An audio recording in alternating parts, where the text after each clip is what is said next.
of course, you can see it also in Yanseo as STL is informing here.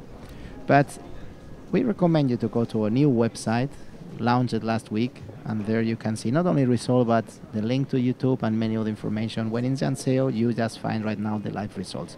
We go back to the match. We start the match, in fact, and Casper with the 9, and also 9 for Lucas Daniel, left-handed archer. You see, he shoots and watches his opponent in this moment. That was my advantage when I was shooting. I'm also left-handed. You see, nobody's perfect. Huh? Yeah, come on. It's a good number, or a big number of left-hand archers in France, and the reason is how you start archery there, by checking first what is the dominant eye. So when you have, when your eye is the left eye is dominant or the right eye is dominant, that's the way, like in France, many of the schools start choosing if you are left or right-handed. In fact, it's left or right eye. In other countries, no. You just pick the bow and start shooting in whatever left or right ability you have better in the hands. So in France, as they start selecting the archers like this, with a test of seeing which eye is dominant, we have many archers shooting left, which, as you, Andrea, sometimes is a benefit because other archers are not used to have the opponent looking to you and facing, and you are very much, all the left-hand archers are very used to see the face of the other. But it's not good for our cameras. We most of the time set up the cameras for the right hand, and now we see the back of Luca, and it will be challenging to look the face when he's shooting, which we want to show the spectators. In any case, we have a 10-9-8 and 10-10-9. Lucas Daniel leading by 2 points.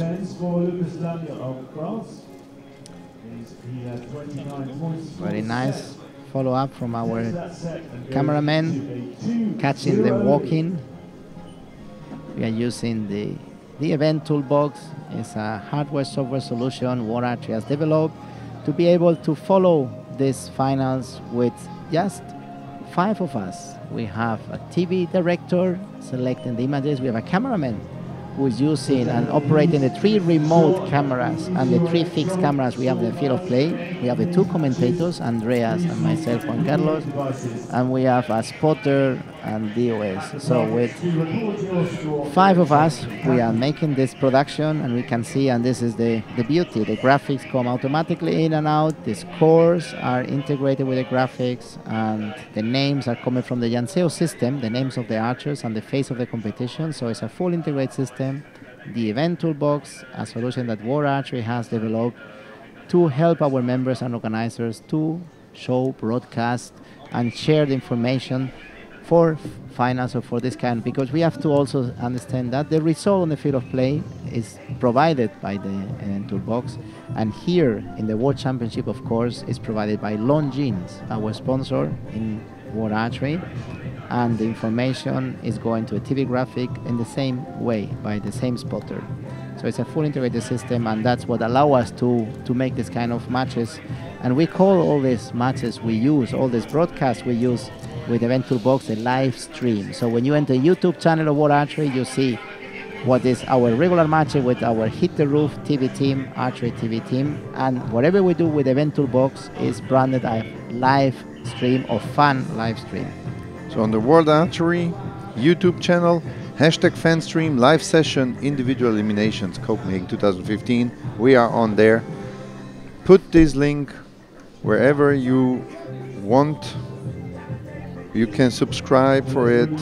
All the schedules and results are also linked. So share this on Facebook, share this wherever you have friends. I like the discussion is happening with the eye's dominance. There's a lot of discussion in coaches as well. It's 2 ways to start archery, or checking first what is the eye which is dominant, or starting with the arm which is dominant. We cannot say one is better than the others. Both has been proven that they deliver good archers, but it's a way to start. And we don't see lefty in Koreans. We don't see lefty in China. But we see many lefties in France, in UK, in Italy, in the rest of Europe. I have been in Korea very often, and when I asked the Korean coaches, but how is possible was no lefty? The answer was very easy. Korean bows don't make lefty models. And we have to spend a little bit this in the Korean school and middle school and high school. There is a rule that only Korean product can be used. Mm-hmm. Only the professional archers in the national team or professional teams can use a bow that is out of Korea. So if Korean brands, Win and Win, Samik, or any kind of brand in Korean brands is not making left hand bows, they don't use the left hand. But I try to test and say, okay, that's one reason, but having been in many of those schools, I make the test of the eye dominance, and I could not find one kid that has left eyes. So probably it's also a genetic part that left eyes are not, or the dominance of the eyes and left is not as strong in Asia as it is in Europe. Mm-hmm.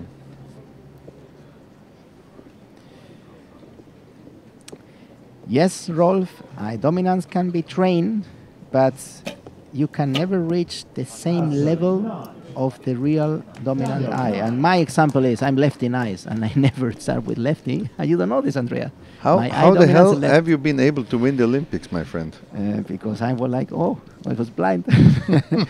No, the thing is, you are I was lefty, but you train the rights a lot. At the beginning, I have to close my eyes, and you can get very close. But if the dominance is very strong, you can never go in the same level. But nothing that limits your good shot. And we go back to the match, where Casper shot 9-9, leading by 1 point. Lucas Daniel, who has a 9-8, but he is only leading in sets 2-0. Third arrow, X, and he clinches this set. So it's definitely a 2-2, wow. 28-27. The other one was 27-28. So you see, set system also equals. Definitely. We saw that when we switched over to set system, it was not so that it was unfair. Most of the time, we have just archers being able to react end by end, set by set. And we always have good archers in the finals with the set system. Yes, when we say fair and unfair, depends how you see the match. If the match is about number or score, the points, the total points is one way to see it. But as soon as we start with the set system, it's not about points anymore. It's about winning the sets. And what we have benefit of this is when we were using points and the first ends, one arrow is in the 3 or the 4 or a miss, the match is over. You have 6 point difference, 7 point difference, and it's very difficult to come back. So we have to still see 4 ends to come without excitement. With the set system, this has disappeared. If the match have a big difference, in 3 sets it's done, it's fast and clear, 6-0. But if the match is emotional, it's tight, is one like this one was 27-28 and now 28-27, 2-2. And it still have the possibility that one of the archers make a bad shot, make a 3, lose a set, but can come back. And this has happened several times. And there are many comments, or several comments, of an archer winning the match, having done 2 or 3 or 4 points less than the opponent. But it's not about point anymore. It's about set. Set, yeah. For example, I was updating you on the highest score on the field. The highest score on the field in the first set was made by Christian Weiss, a perfect 30 by Christian Weiss. His opponent, Andreas Stöttner from Austria, shot a 29. Yep. You know, this is many other matches would have been, or sets would have been won on other matches. Yeah. But fact is, you are shooting against this one guy, and if this one guy shoots 1 point better than you, he deserves to win the set or even the match. Totally right.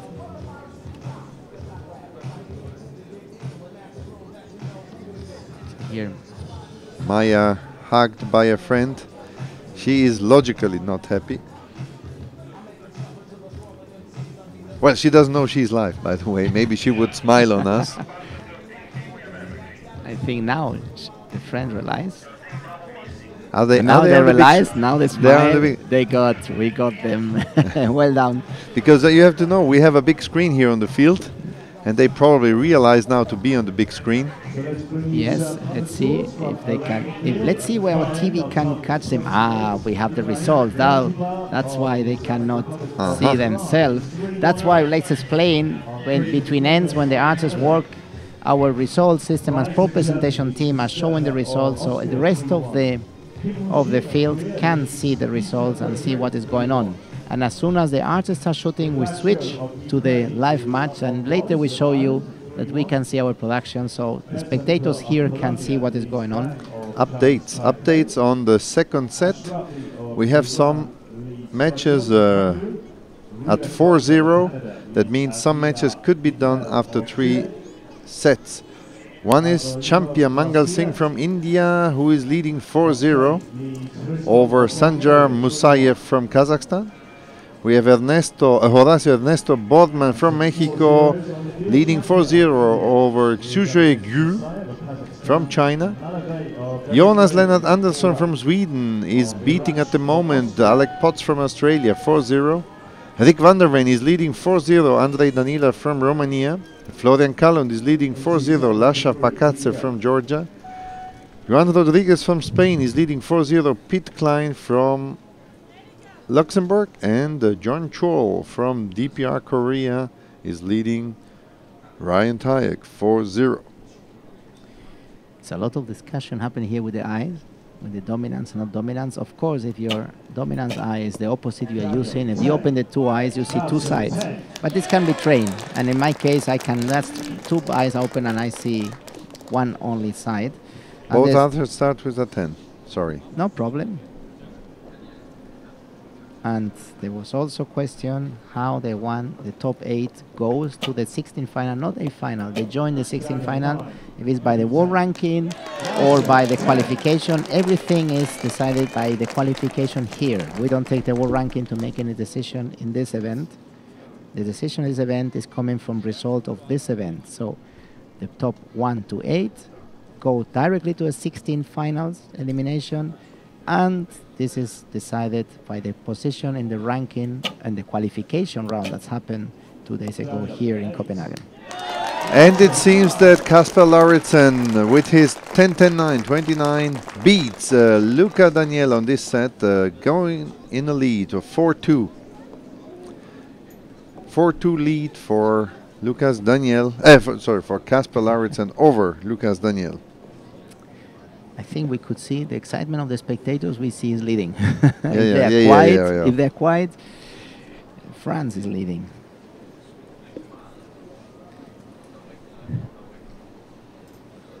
There were a lot of comments yesterday that for France this has not been a good championship. Expectations were higher from the French fans, from the French Federation and the archers, and from us we expected France to be higher. They have not managed well the weather here or the preparation for the events. We don't know yet, or we don't know. But it's clear that France was expecting higher results like Great Britain.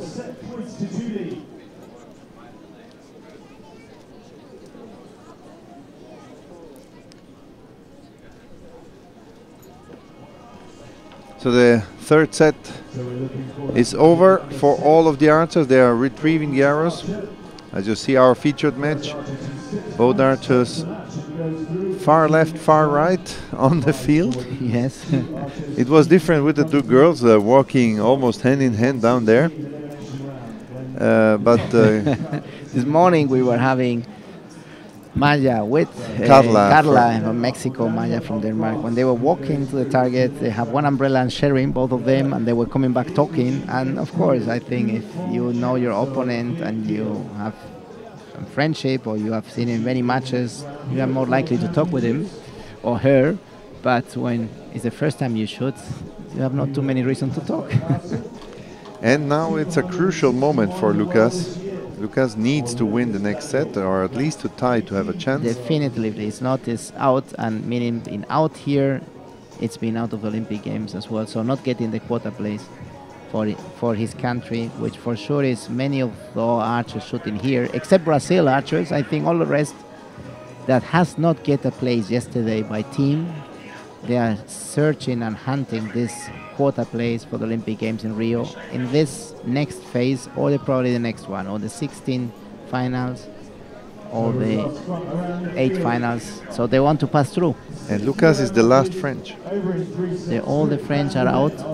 Lucas is the last hope of France to get a quota place here in At Copenhagen. least an individual this year, an individual quota place for next year. They still have the chance for the team, as you said earlier. And some individual. You have a continental championship in each of the continent. You can get four individual places.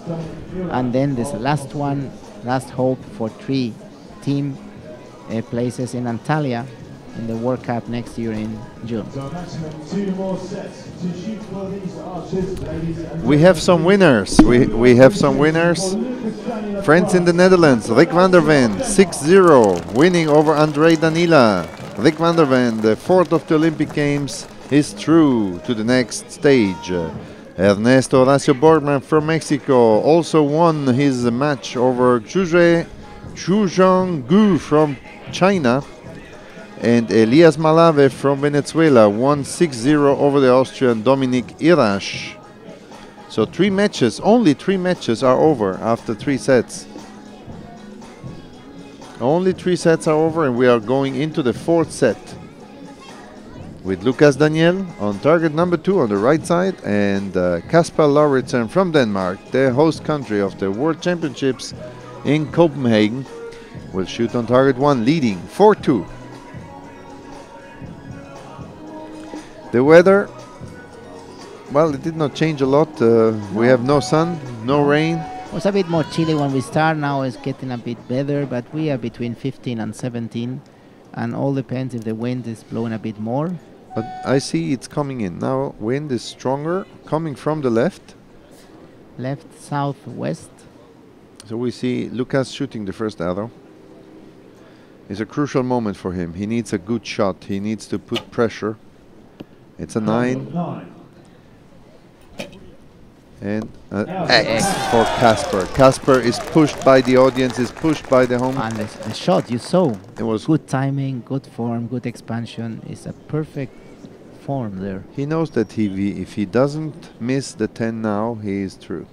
Even he doesn't miss the yellow, I think. No. Why? Let's see. Lucas shot at 10. Ah, no, you're right. And the 8. You see how fast things change. And Lucas now knows that with the 10 he is through to the 4-4. That gives him the chance to stay alive. So Lucas shoots first. One of the hopes of the French archers, and he shoots a 6. He just gave a huge present to Lauridsen, to Denmark. This is very... A 7 to tie, and he has 41 seconds to shoot this arrow, so he can take the time. The wind was affecting because Haas blow faster, and now Lauridsen also felt it. What I don't understand, Lucas had really a lot of time. 10-9-8. Yes, he should have waited. Abort the shot. He had not the 20 seconds of the alternate shooting. He had almost 55 seconds for one shot, and he did shoot his last arrow in the wrong moment, probably. We see the disappointment of Luca. It's not a nice moment. He's probably thinking, I should have come down. This is not the way to shoot. And the 2 archers, ladies and gentlemen, please put your hands together for a fantastic match from Lucas Daniel of France and your victor, Casper Lauridsen of Denmark.